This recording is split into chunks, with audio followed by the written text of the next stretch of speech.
ఓం శ్రీ మాతృపితృ గురుదైవాయ నమః. ఈరోజు వేమన శతకములో ఒక పద్యము.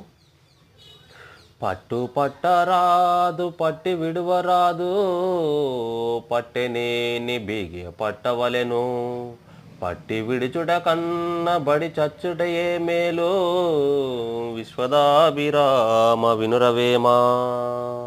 తాత్పర్యము: ఏ విషయములోనూ ఏది జరిగినా తీరవలెనని పట్టుదల పూడనే రాదు.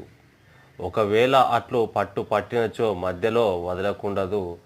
ఆ విధముగా మధ్యలో పట్టుదల విడిచిపెట్టుట కంటెను ఆత్మహత్య చేసుకొని చచ్చుటయే చాలా మంచిది అని మన వేమన యోగి ఇలా అంటున్నాడు. జై సద్గురు ప్రభు మహారాజ్కి జై. అలాగే మన ఛానల్ను సబ్స్క్రైబ్ చేసుకొని ముందుకు నడిపించగలరని మనసారా కోరుకుంటూ మీ ఆత్మబంధువు. జై.